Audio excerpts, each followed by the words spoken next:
No, I thought better of that word, Ewan. It was one of the banned words. Kia ora, good morning, everyone, and a special welcome to our newest member of the committee, Māngai Oli. I think that clapping, Māngai Oli, because you help us get a quorum. Because Martin wasn't in the room, and without you being able to be counted, we couldn't have a quorum. So thank you very much, everyone. I'd like to move to the apologies next. Sorry, have I declared the meeting open? I will if I haven't. Councillors, we've got a number of apologies today, which means that if you want to go to the toilet, you have to put your hand up and ask the teacher first, because we can only afford one of you to go at a time. Our quorum is 8, just to let you know. Now that we have 2 Māngai as members, the quorum is 8, so we can afford one person out of the room at any one time, but we do have... So anyway, here's the apologies. For non-attendance at all, Deputy Mayor Taylor, Māngai James, Councillor Sarah, Councillor Kesh, and Councillor Margaret, though she may be able to attend later, but we'll put her apology in at this point. And for partial absence, Councillor Rob, who's definitely going to be in and out a couple of times during the day. So I'll move those apologies be received, seconded by Councillor Bunty over there. He got his hand up first. Those in favour, against, carried. Thank you. Yes. If the meeting is completed by 2:30, I have a family commitment. I need to be away to attend. Yeah, I was just going to come up to the next point, which covers that situation a little bit. At 2 p.m, we're going to break the meeting, if we're not finished, for the meeting that's been put in your diaries, or at least sent to you, it depends how you get your calendar, to discuss the water take situation. And that's a special briefing of councillors. We're having it at a set time so that staff know when they have to be here for that. There was sort of flexible at the end and that, but I didn't think that was very good for anyone not knowing when it would happen. So prior to your 2:30, that will start, Maxine, if that's okay with everyone. I hope we can get finished, and without Councillor Rob and Sarah here, I'm looking forward to not having so many questions. No, it's a bit unfair. But so subject to that, you've got your run sheet with the order of items there, and I'll move that the what do we call it, the agenda be received? Yep, confirmed. Confirmation of the agenda. Confirmation of the agenda, yeah. Is there anything?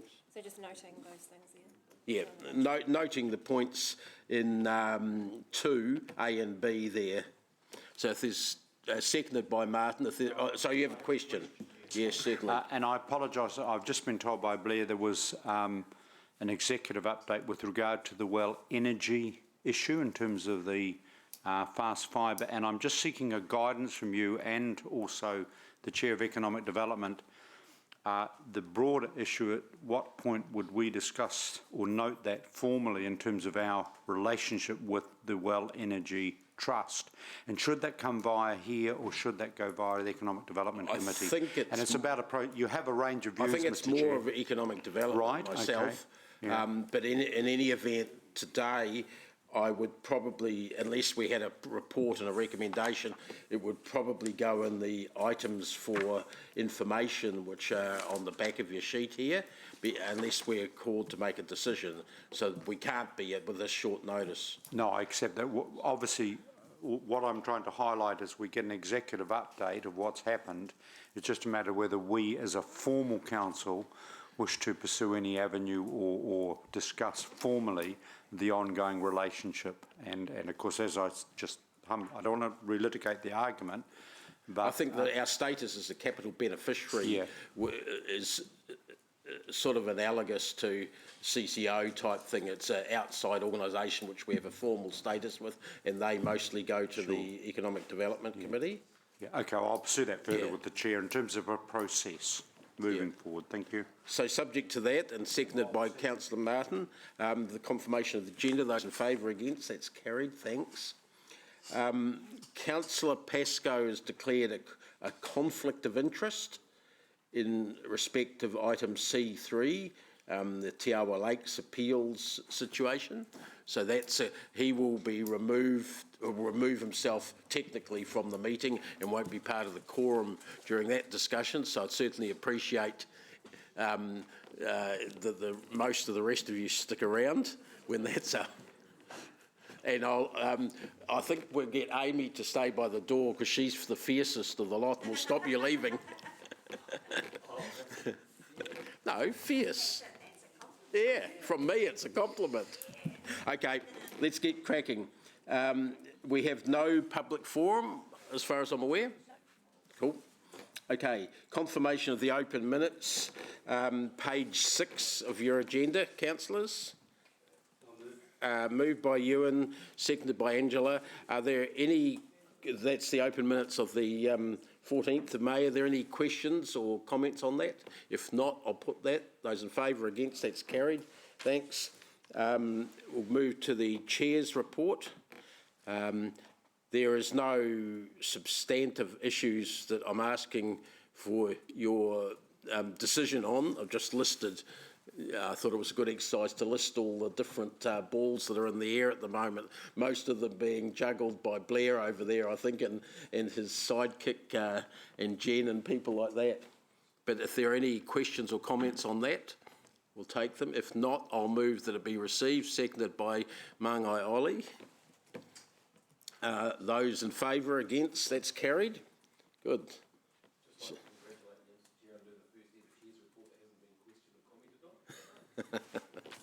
Thank you. We'll note that in the minutes as an aspiration for other chairs. Yeah. Okay, we're on to the Peacock program update. So is Karen here, or we've gone a bit quick for her? Probably gone a bit quick. Turned over a new leaf. Let me just, that's fine, I'll give her a call. Well, why don't we go to the future-proof late item since Luke's here? I'd rather keep motoring. So, with your permission, councillors, page 61 is the report. We'll come back to Peacock update after that. Or we can set a time, you know. Yeah. Okay, Luke. Now, this is a late agenda item. Becca, the status of this, is it? It's been accepted as part of the agenda. Yeah, yeah. So it's all fine. Yeah. Okay, cool. Over to you, Luke. Thank you, Mr. Chair. Good morning, elected members. It's good to be here in person. Look, I'll take the report as read. This is part of, I suppose, a two-part report. There's a more detailed one in the PX component and the presentation associated with that. Essentially, it gives you an update on some of the recent activities in relation to not just the Metro Spatial Plan, but also what's happening in relation to the Waikato Sub-Regional Three Waters project, and equally some funding and financing activities. So just in the interest of brevity, I'm happy to take it as read and just take any questions from elected members, noting that we do have a more substantive discussion in the PX part of the agenda. Okay.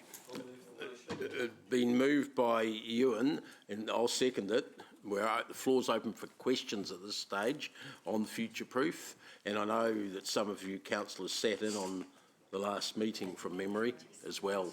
So use the button for the questions now, not the blue hand.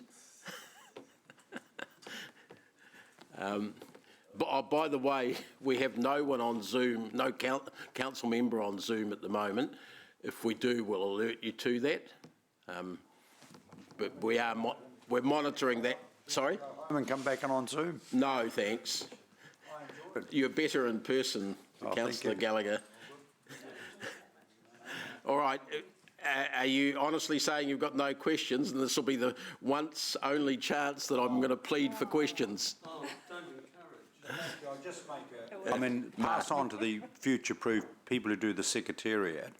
compare with Waikato Plan and Regional Council, how easy it is to get into future-proof, during the lockdown, and their whole system is so friendly. And I just want to share with colleagues, while you're not on future-proof, it's a really good discussion to sit in and as an observer, because I think that area, in my humble view, is you've got Cabinet Minister Twyford's there, Nanaia Mahuta. It is really, I think, where it's happening, so to speak.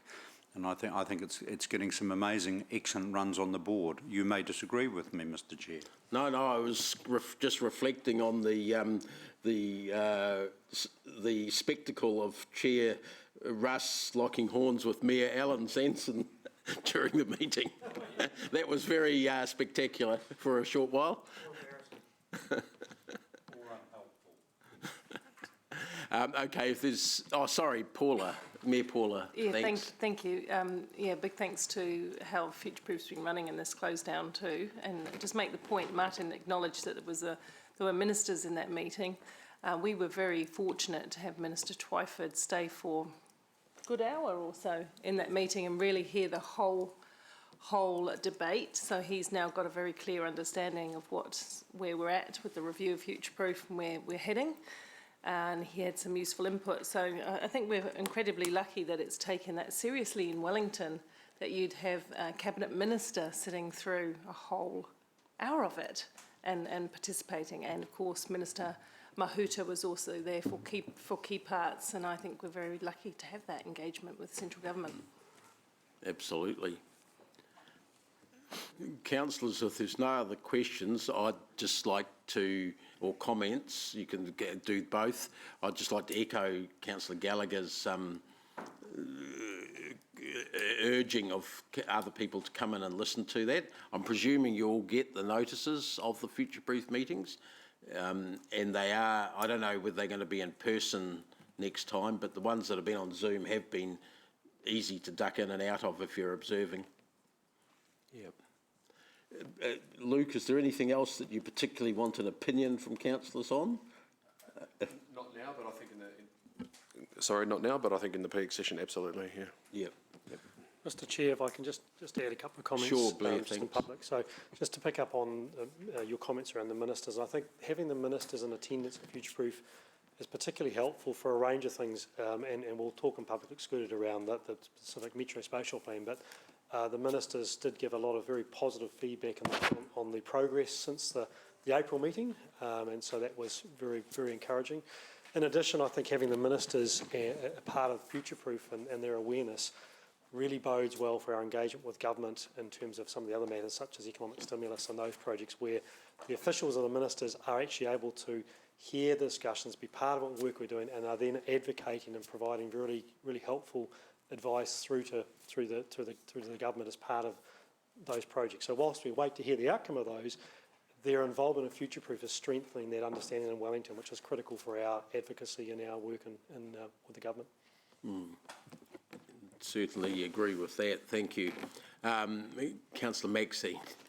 Just one comment from me. I think it's particularly easy to be able to join those conversations through the Zoom mechanism, and that also helps, I guess, those ministers to be able to engage rather than being in a room. Is it the intention of Future-Proof to hold both face-to-face and offer opportunities for that Zoom type participation as well? Blair, do you know that? What has there been discussions? Look, I understand we have another meeting on the 3rd of July. I think that one is by Zoom Yes. to enable ministers to participate. So I think, Councillor Maxine, you make a great observation, and we haven't had that specific discussion, but I think that we will explore that further because I know it has been challenging to get ministers physically on site, and so that's meant a lot of diary coordination. Zoom opens up a far more flexible way of us getting access to the ministers to be part of the discussion. So maybe we run hybrid meetings in the future where it is both in person and by Zoom, but we'll certainly look at that. Yeah, I think there's a difference between a Hamilton City Council committee meeting or council meeting where we're all theoretically in or near the same city versus people scattered all over a regional country.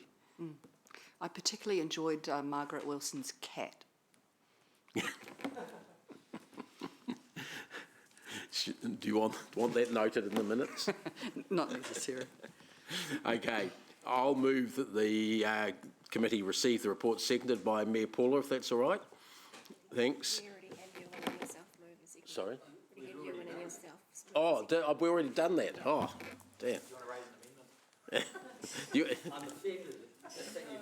I've forgotten you already, Ewan.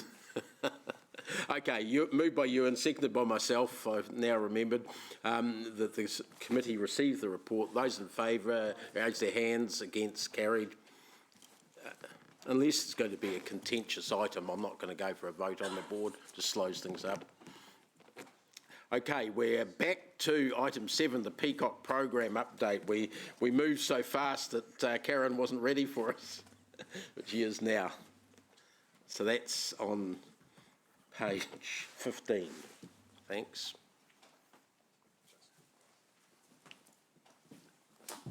Thank you, Councillor Dave. So I have an apology from Andrew Parsons today. He has a bereavement. So I have Alistair Gray with me representing the infrastructure elements. And today we have, you'll note that we have the macro scope approval for the wastewater transfer pump station. So that's the decision that we're seeking from you today. And other than that, it's just a slightly shorter update than usual because we just provided quite a comprehensive update at the last Strategic Growth Committee meeting. That's all. Okay. So moved by Ewan, and I'll second again. But it's open for questions now on the wastewater situation, perhaps. Councillor Angela, thanks. Or anything else? Oh, obviously, yeah, sure. I just was wondering, it's not going to be an open, but if we can have an update on the mediation that happened. I was sorry, I should have omitted to suggest that I expected some issues like that would come up in the PX In part the next of it. part, yeah, just making sure. I think that might be better, yeah. Yeah, definitely. Thank you. Yeah, thanks, Angela. Sorry about that. Councillor Mark. So I'm picking the latest tensions like that, the occupation as well will come up then? That's, yeah, And then, yeah. righto. Mediation, occupation, Situation. land rights. Are there any statues out there? Don't go there, Dave. Yeah, thanks, Angela. Yep. Just, look, great work on the Green Star accreditation or whatever you want to call it. Are there any financial benefits from having that accreditation or recognition? So we're now eligible. The Green Star people advise that in Australia they're starting to see financial or commercial benefits for developments that have got that branding, but it's marginal just now. So it appears to be an emerging recognition of something that's worth money. To the developers. To the developers. So if somebody is buying a house in a Green Star community, they are starting to see a difference, and there are some advantages, I think, in terms of the ASB give cheaper mortgages to Green Star accredited. So there are some personal advantages and some commercial. Oh, okay. And so there wasn't a lot in the report on it, but I did go on to the website. I think you might have put a link in there. So from our point of view and from our infrastructure and things, because we've got that accreditation, then we have to maintain a certain standard when we start actually putting spades in the ground and pipes underneath and all of that. So just now we have been confirmed as eligible for Green Star. We're now in the space where we need to demonstrate how we are going to achieve the minimum of 4-star. That first step, I think, is the infrastructure. Then after that, it's the plan change. And then after that, it creeps into a wider policy space. Okay. So as we go forward with the plan change and all that engagement that's coming and the appeal process and all of that, there'll be a part in all of that reporting and all of those documents that talks to that Green Star accreditation. Yes. Yes, and then they come back, so once the infrastructure's built, they will come back and then they will go, okay, did you do what you said you were going to do? So likely 5 years. Yeah. Years they'll come back. Okay, cool. Excellent, thank you. Thanks. Mayor Paula, please. Just in excuse me, in terms of that Green Star, it's a good step forward. Will we, because there's overlap between different portfolios and we're doing a climate action plan, will the part that pertains to climate mitigation inform that climate action plan? Because it's not just about physical amenities, the way it looks and feels, it's actually about upping the bar environmentally, isn't it? Water treatment, climate, energy efficiency, those kind of things. So that's one of the reasons why we're starting with the infrastructure. We start with the infrastructure, but in order to demonstrate that we are pursuing the principles of Green Star, we have a series of criteria that we've got to collate information on, and that's the stage that we're at just now, is going out through the various bits of council to work out what we already have and where the gaps could be or would be that can be addressed over the next 1 to 3 years. So it's a long process. And climate change is part of that. Yes. There's quite a detailed set of criteria that cover a broad range of Yeah, I just wonder, through you, Mr Chair, it would be useful. A couple of us, I think probably only 2 or 3 during lockdown, heard from Green Star directly via a sort of a webinar, an interactive webinar. It was very, very useful. I'd like to extend that opportunity, perhaps through you, Mr Chair, to understand how that whole system works. I've forgotten his surname, but it was Andrew, the Chief Executive of Green Star, and it was very informative. Yeah. Yep. Thanks. Councillor Martin, thanks. Yes, page 16, Roman numerals 3 down the bottom there. The Ministry of Education is continuing with securing sites for 2 new schools in Peacock and is progressing review of Melville High and Melville Intermediate Schools. Consultation dates are yet to be confirmed and are likely to commence in Term 3, July to September. Staff will advise elected members when and how they can become involved. What do you mean by that? So at Councillor Gallagher, at a previous briefing earlier in the year when Ministry of Education came, and councillors expressed a lot of interest in being part of that consultation process. And so Ministry of Education, Alison from Ministry of Education has said they've just been dealing with the COVID shutdowns, etc. So they had to shift that consultation out. But what that looks like is you being involved in those conversations around Melville High and Intermediate High. So that's the council being involved as an entity on a bilateral basis as a key planner of local government, not just a lovely hug and a kiss with individual councillors.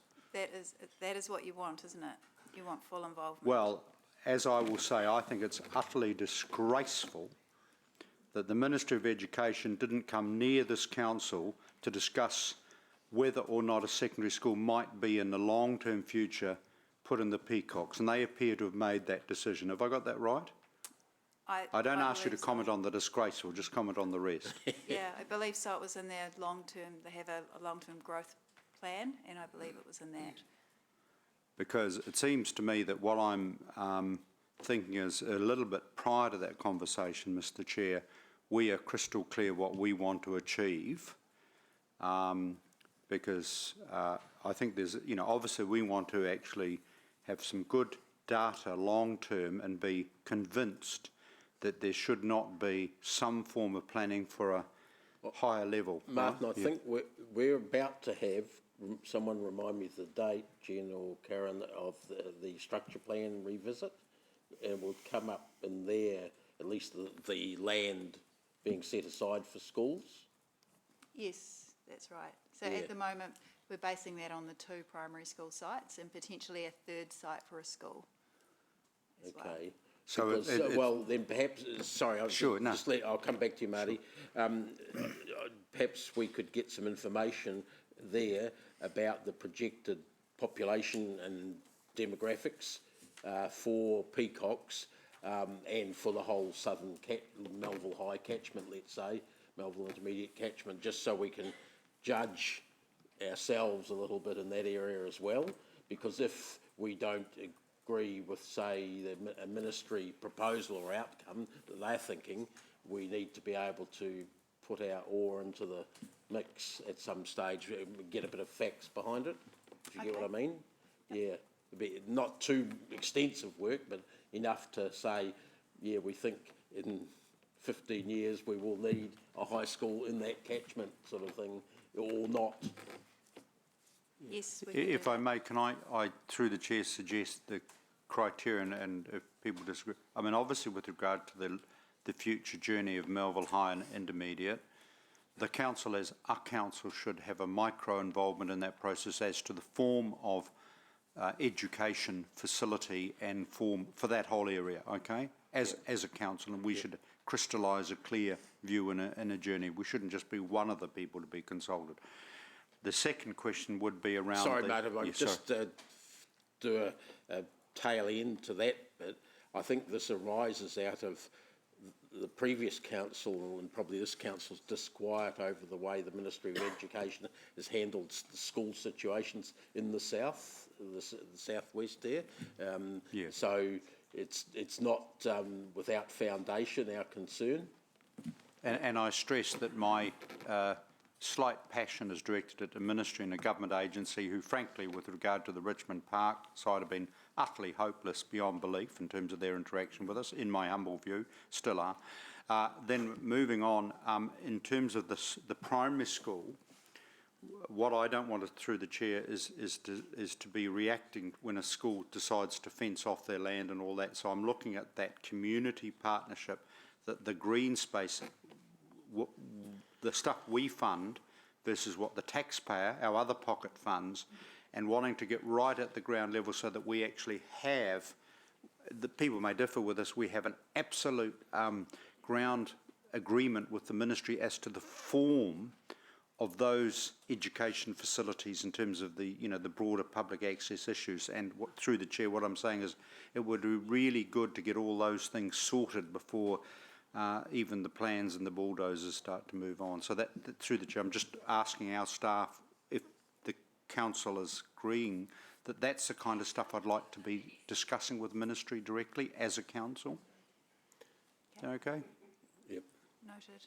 So we just need to find the right home for that in our discussions coming up on, because it's not the first time that's been expressed, and Councillor Gallagher's not the only one to express it. And sadly it may not be the last, but anyway, we'll live and hope.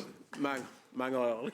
Thanks, Chair. Attachment 2, page 55, just questions around the tree planting to purify air. How effective will that be? And also if you can give me some more information about the future proofing. Attachment 2, page 55. Sorry, I've got the page 55. Which bit are you referring to, Just Ollie? the bullet points regarding tree planting to purify air and then the future proofing. Oh, sorry, I can't even be read. This is... Sorry, so it's the... No, it's just my machine. You can't. 6th bullet point down on the left and then the that's 8th bullet point down on the left of the it's getting macroscoping better. attachment. Yeah, it's coming right. So the tree planting to purify the air is the proportional to the number of trees compared to air, so it would be a marginal benefit, but more of a benefit than no trees.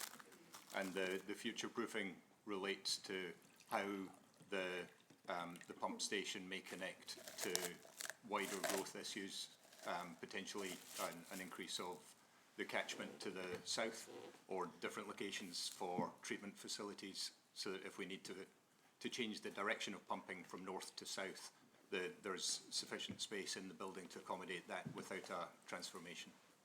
Thank you. Thanks. I had an issue arose at a discussion yesterday on cycling and on the Te Awa river pathway, which is on the east side of the river to start with, but there's also the Amberfield cycle walkway around the edge of that, which is not, we haven't had the discussion about what it joins to, if anything, sort of at both ends.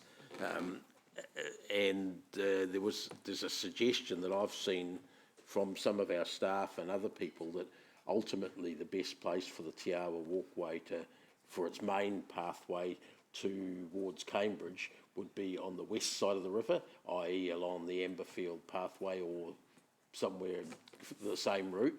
So what I'm wondering is, when we're discussing with Amberfield and the retirement village to the north of that, are we looking at some bigger picture plan that could be part of?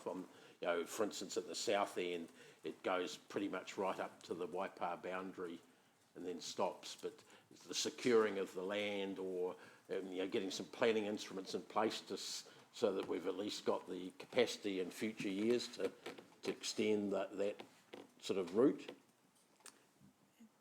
So this is me creeping away from my Peacock network infrastructure function.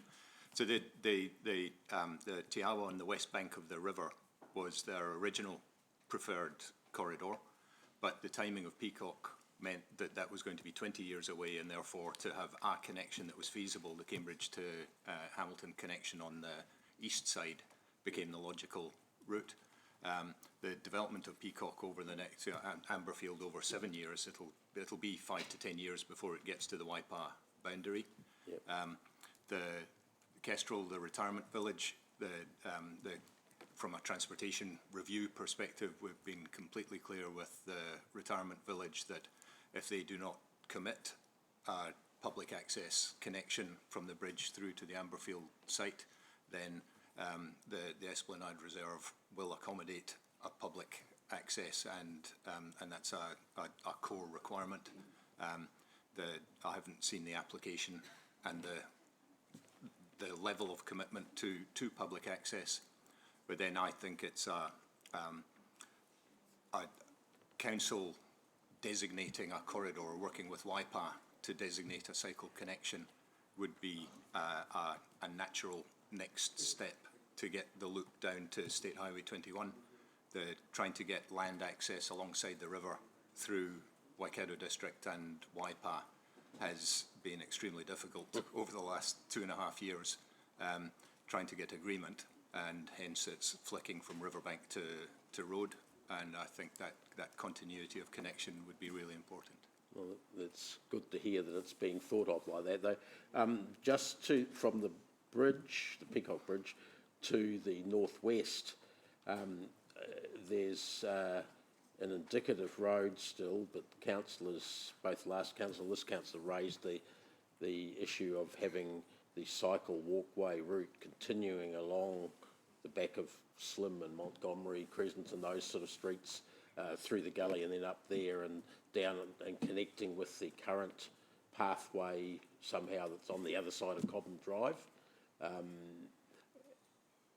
Is that going to come up in the structure plan discussion, or where's the home for that discussion in a bit more substance than just sort of bright ideas at the moment? So I asked AECOM to have a look at the potential for bus priority connections, or I even went back to my ferry investigations for the connections. So that there are slight differences that you could make at probably fairly significant cost because of the cost of crossing the Mangakutukutuku, and the current route is a reasonable cycle access. It's not very straight. There could be a better one, but it becomes very expensive, and I think that's a decision after we find out about the shovel-ready packages, because it's in the same corridor. But presumably at some stage there's a road proposed along there. Oh, yes. Yeah, so, but I guess one of the ideas that's been put up is that we should never do a road there, but we should have other transport links along there. Yes. So which would be a lot cheaper. Yeah. There must be money envisaged, at least in the 30-year infrastructure plan for that? Yes, so I think, yes, in the 30-year infrastructure plan, the money's been based on the Southern Links corridor of a major arterial, yep. But the allocation of space on that major arterial, whether it's buses, it's definitely walking and cycling is part of it. I think that what some people are saying, I've definitely heard, is that there should be no road on that corridor, no public, road for cars on that particular corridor, because they've got the bridge. But I just want to make sure there's a home for that discussion before planning takes away the opportunity for that. So that is part of the structure plan, transport integration. That's that fundamental of where high density should relate to bus corridors, should relate to park and ride, and the connections to Waipa, Te Awamutu and the airport. So through that structure plan discussion, we'll at least start that conversation. Yes. Yeah. Okay, that's great. Thanks. Councillor Mark? Cool, yeah, I just want to endorse your questioning there. Actually, I was wondering about that because there is a cycleway through there already. So it's a matter of making sure we've got everything activating towards it before, like you say, the developers put houses on those spots, I guess. So during the structure plan discussions, when that is. I'm just wondering, is this the right time to ask? I had an email from a lady who was thinking, I think Karen, I might have forwarded it on to you, about a lady who was thinking about whether she stays in the area as to whether there's going to be supermarkets and decent sized shopping there. Are there going to be supermarkets? And So that is part of the structure plan conversation as well, in terms of where the town centres go and the little commercial hubs. Yeah. But it's likely that there will be a supermarket there. Okay. Yeah, I'm just thinking, are our shopping areas big enough? I'm thinking with Rototunda, for example, as a prime example.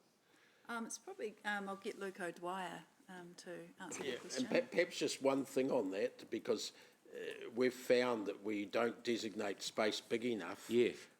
Or in the right place, they come anyway, and you don't have much control. Thomas Road shops being one of them. So, Councillor Bunny, the questions around the level of retail provision, supermarkets, size of those centres, all of those are core considerations within the structure plan process. That was included in the briefing. Yeah. It was alluded to in the briefing that Mark Roberts would have given you and other elected members a couple of weeks ago. The current planning provisions provide for a town centre, probably similar in size to what you've got at Thomas Road at the moment, and that's what's being under review. So how the size of those centres and then how they relate to the land use and the transport infrastructure that's already planned, and in terms of PT and other elements around movement within the structure plan area, those are core considerations that are also being thought of at the same time as the size of the retail component. Okay. The reality is there will be supermarkets within Peacock. Cool. It will be needed for a community of up to 9,000 houses or more. You're probably going to get more than one supermarket. Yep. So they will be there, they will be provided for. It's a question that we continue to turn our minds to, and one that will work with you and the community over the next 6 months. Great, thank you. I think Dave raised a good point, though. If we can include it rather than have it sort of plonked on the side, it'd be nice. But I'm sure you've got that in hand. Thank you. Thank you. Just bear with me, and because I know this issue came up at a Zoom update, but I'm just wanting to make sure that, obviously I think park it formally in this committee, and this is to do, picking up on the issue of walkways, and there's two issues. If I'm looking at the map on page 56, and there's two things which I'm, first of all, and I'll come back to the second part. The first part of my question would be just to come back to us, because I know there's going to be the cross-border discussions between the Mayor, Councillor McPherson and the other delegates with Waipa District Council, and the issue, as I understand, that broader issue of some of those cross-border interests were going to come up, and I'm looking at the feasibility and just having it on our work list of a riverside walkway that goes beyond the city boundary, at least to the Narrows Bridge precinct. That's just what we asked about, sure, Martin. Cool. So that's one, if that can happen. Thank you. Well, that's what Alistair has just talked about. Well, I was calling it cycleway, but it's both. Okay, thank you. Sorry, I didn't quite. And if I could just following up on that, and again, I'm sorry if I repeat going over old ground.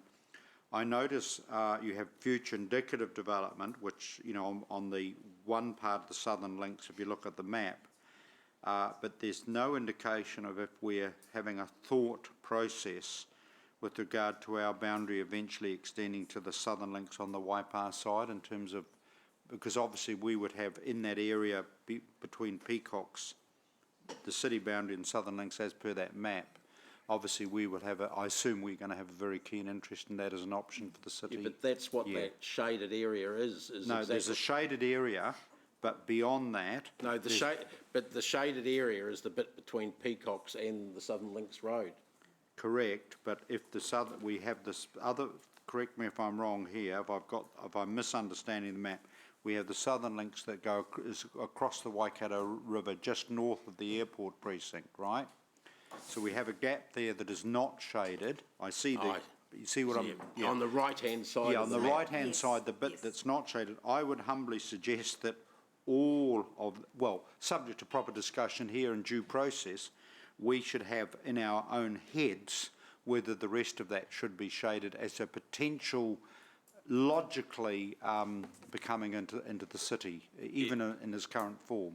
Martin, just point out that this wasn't a map of a residential development. It was so much as a map of the catchment for the Mangatukutuku Sure, stream. okay.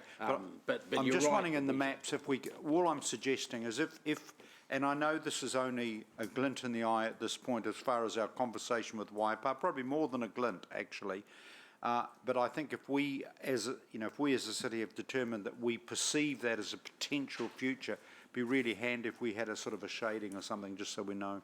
I can assure you that in the discussions with Waipa, when we first had we asked about the area that is shaded there, the area you're talking about, and also an area just outside the organic recycling centre between there and Collins Road sort of area as well. Yep, So all yep. those three, Blair might want to enlarge on that a bit. I'm pleased to report, councillors, that tomorrow we have a meeting with Waipa District Council on cross-boundary growth-related matters, and on the agenda, one of the items on the agenda is the land inside the Southern Links area as part of the discussion. So, and Mayor Paula and I also met with Mayor Jim and CEO Gary Dyatt in January, where we had discussions along similar lines. So we are, I guess, heading tomorrow towards a similar arrangement with Waikato District Council, with Waipa, a strategic land agreement to cover those areas of land for future provision for city growth. So, Councillor Martin, it's very much part of the conversation for tomorrow. That's fine, and we'll obviously get a due update via this committee or wherever in due course. Thank you. That's good. We'll report regularly. Manga Ollie, thanks. Thanks, Chair Dave. Sorry, second bite of the cherry.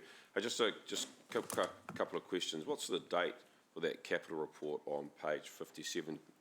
As of what? When? What's the date for that one?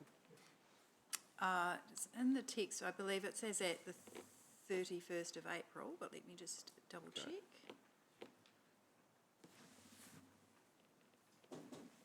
I have new technology too. Yeah, I was quite So if you look on page 24, it is at 31st of March 2020. Okay, cool, thanks. And just a couple of questions on the risk matrix. Just wondering, Jen, for you, risks 1 and 2, if the control actions haven't changed that inherent rating and its residual rating is still very high, what are is there any more control measures in place required to bring that residual risk rating down? Would you give me a page number for Sorry, the risk matrix? page 60. Page 60, all the way down there. So we put a lot of energy into these conversations at the governance group, and are constantly looking at more controls and actions. Is there any more than that? I think we've got a pretty comprehensive set of controls in there, but we're always looking for more options. I think sometimes with these, that if you have an inherent rating and it's always going to be a high risk, but I take My your point. question was around, so if you've got comprehensive controls in Yep. place, why is not the residual rating coming down to high from very high? If those two risks, particularly risk 1 and 2. So I think those are our two. You can jump into. Yeah, You sound like you're going to. I think that those two are our key. They are our key risks. They are very high risks, and we had this conversation at the last governance group actually about whether they should come down. Do you want to? Yeah, I think, Manga Oli, the first one, the political changes, so those things are largely outside our control. So you can see that we've got things in there around maintaining awareness of changes, having the business case approval by government, but that first risk specifically talks to basically things that come down from government. So we can put some controls in place to manage that, but we still felt that it was a very high risk, even though we have those controls in place, because we can't control that thing. And the second one is essentially around developers, and developers wanting to go ahead faster than we can deliver the infrastructure, etc., which can pump out poor outcomes. And I guess, to your point, the controls that we do have in place around district planning, PDAs, etc., I think on reflection they probably would bring it down, but we felt that it still remained quite high, so we wanted to give it that attention. Yeah, it's okay.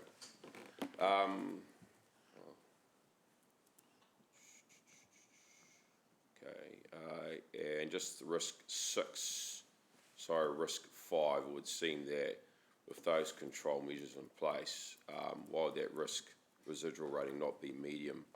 Why is it high? It sounds like your controls have got that risk well measured. Just interested why that's not a lower risk rating.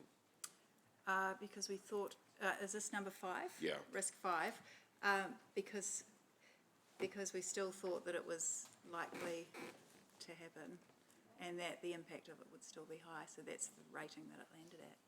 Okay, thank you.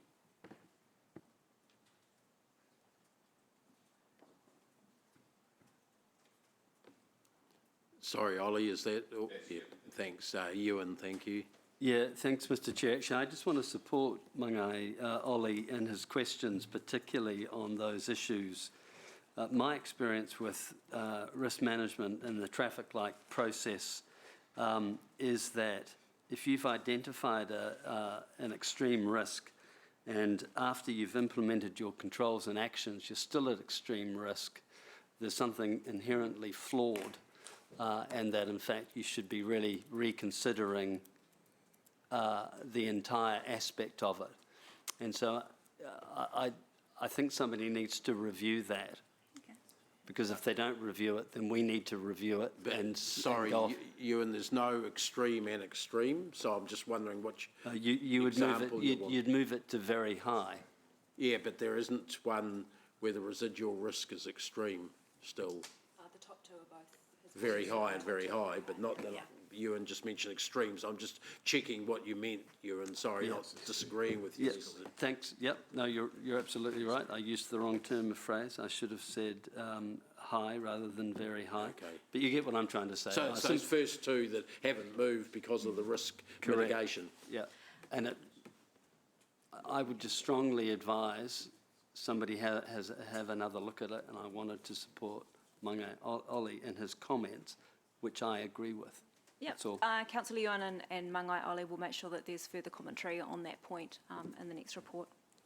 And address the fact of whether we have brought down the risk by our actions or plans, I think is the point that they're both making.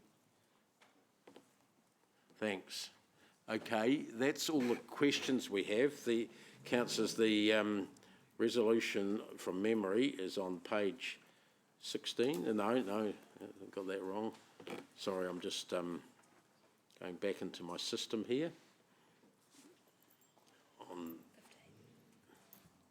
Yeah, we're frozen here. That's nice. Very good.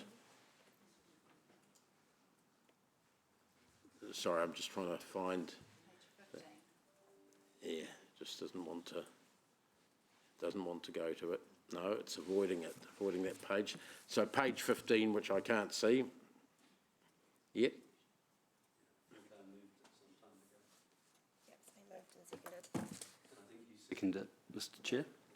There you go. Yeah, no, I've got it now, just a different way. The indexing system wasn't working, sorry. Okay, so we've got that. Moved by Ewan, seconded by myself. Is there anyone who'd like to speak on it? I think a lot of the questions have drawn out the issues. Okay, so I'll put that to show of hands. Just checking we've got the numbers. Yep. All those in favour raise their hands.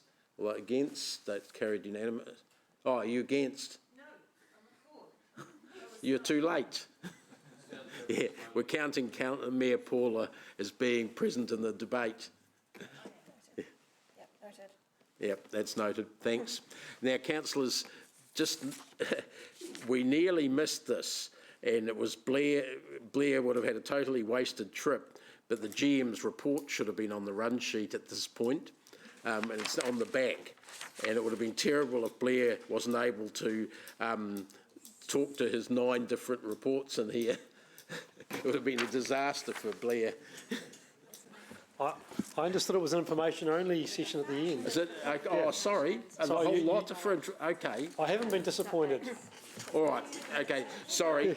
Now I understand that this. Sorry. I just think the way we've ordered it should have that listed in between. Okay.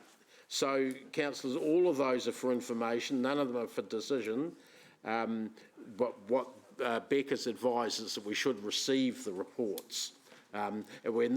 If you remember the deal, if you have questions on them, you're to contact the staff before or afterwards, and they're most willing to discuss them with you. But this is not a place to discuss any of them. No, I'm not intending to do that. I'm just looking at you suspiciously. I'm happy to see how this works. It's been working for 3 meetings. Yeah, all right, but the issue of public democratic scrutiny is never to be forgotten, and I'm not questioning this. Let's see how this goes. That's right. cool. This is update reports on Yeah. issues that have already come before us, where no decision is to be made. It's a bit like an executive update, only it's in the area of strategic growth. And I know you as Chair would always uphold at all times democratic public scrutiny, Mr Chair. Except where some people are involved, perhaps. I'll move. It's been moved by Ryan, seconded by myself, that the reports for information be received. Sorry, I got confused. I'll put that resolution. Those in favour, it's their hands. Against, carried. I got confused, sorry, because there was no GM report for discussion, which is the first, I think. Okay, so councillors, I'm going to move now that we go into public excluded. Seconded by Mark, Councillor Mark. Those in favour, against, that's carried. So we're going to have to, sorry, only one leaves. Councillors, do you want to keep going, or do you want to break for 5 to get grab 5 for a coffee? 5 for a coffee? Is that all right? Yep, thanks.